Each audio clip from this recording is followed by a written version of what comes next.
Hi, this is Adam with Small Town Machine Shop, and today we're going to actually begin work on the lathe I'm setting up for my oldest boy. Today's goal is to see what it's going to take to get the lathe onto this legs with the chip pan. It'll just be easier for me to work on when it's at this level, and I'm going to mount it to this anyway. And I'm thinking, because we'll show it more better here in a little bit. With the motor back so far, I might mount it this way a bit. We'll see. We'll have to take some measurements. And yes, my child will be operating that, and there's an on switch. But I'm also going to wire in a foot pedal. One of those, it'll be foot on, momentary switch as like a safety, So it'll be safe, and I'll always be around when he's using it. So I still got a ladder crane hooked up. So I'll pull it over and get it lifted up. We'll get it maybe sit on this loosely with some weight still held by that. And we'll see what it's going to take. So let me get the tripod and I'll bring you back. Okay, so we got the lathe sitting on the chip pan and the legs. And not a fan of that. Front to back's pretty good.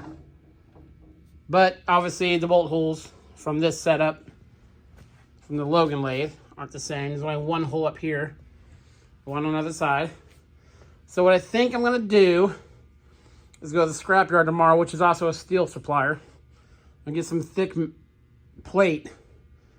I'll put it under the chip pan, connect the legs to it, and then I'll bolt the lathe through the chip pan through the plate.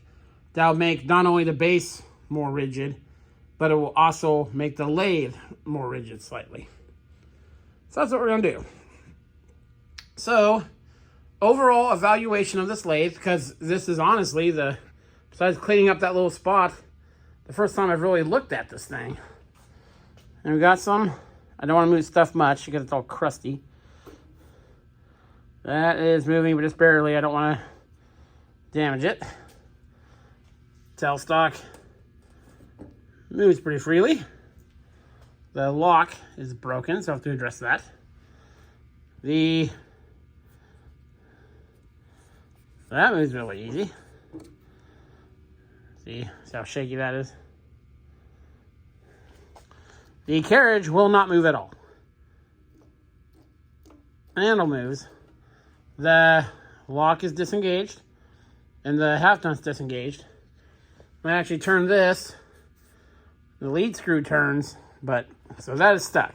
So we're gonna pull the, apron off of it, apron off the carriage, go through all that and clean this all up anyway. So it's a way tall compound there. Gear-wise, this thing is beautiful. I went through, looking good, because I don't need another machine that needs a bunch of gear teeth work. Where's the bolt pin? There it is. Pull the bolt pin out, if I can. Unfingered. Out, you. Up.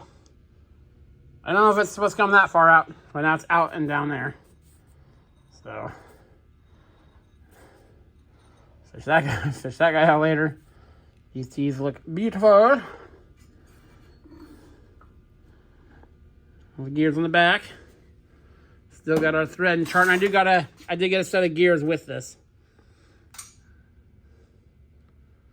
So everything looks real good. Very little wear on the teeth. I don't know if that's gonna show up or not. That even moves reasonably. I'm gonna replace that electrical switch, of course, and like I said, there's gonna be a momentary foot switch on this. This chuck's not on all the way, so I might have to look at that. I do have another 3-jaw chuck for it, instead of this 4-jaw. It needs a drive belt, but you get actually a surprisingly good range of speeds with this, because you have 4 speeds here, and 2, so you have 8. And with your back gear, you have 16 speeds. So That's pretty good range. And the ways, this is where I was cleaning it. You can't catch anything with a fingernail. So, that's good. I mean, not at all. And again, this is the first lathe for, you know, someone learning and a boy, you know, my son. So, he's not going to be making parts for the space station on this lathe. So, if it has a little wear, that's okay. But it seems to be, most of the time you can find these machines, they have very little wear on them. It's weird. It's like two extremes. I probably come across 6 or 8 of these small lathes a year, and they're either almost pristine or they are clapped out completely. So, I mean, so obviously, something happened. Broken cover there. I actually did besides some weld grinding, did a pretty decent job fixing that. I'll probably grind that down a little bit and paint it. We'll see. So from what I see so far, this lathe will be a good one. We obviously need to address the leg situation and get the thing permanently mounted. But all the bearings feel good. There's actually still, I stuck a screwdriver down there earlier. There's a little bit of residual oil down in there. And it feels good, but we won't know really until you run it. So yeah, the project can continue. And yeah, I don't know what you guys think. That motor's hanging over there a lot. Adding the plate underneath here will lower the center of gravity a little bit. So I'm thinking I might even scoot it maybe another inch. Because the center of gravity is probably like right here. Pull that motor a little closer in. It's not, I hope I don't regret this. No, it's not tippy side to side. And yes, I need to clean back there. I just moved a bunch of welders. So I think I'll scoot it out just a bit. Especially, like, see the wheel for the carriage? Maybe out a bit. I want this protective layer of this shelf, because the lead screw will be spinning, to not, I mean, my boy's not as fat as I am, so his gut will be further away from it, and he's not as tall. But, you know, keep the moving parts. This little lip here gives you quite a bit more protection, you know. And that'll keep everything still within the confines. And I might scoot it. I think I'll scoot the machine this way another couple inches. But we'll get to that when I get the plate and all that. So yeah, very cool.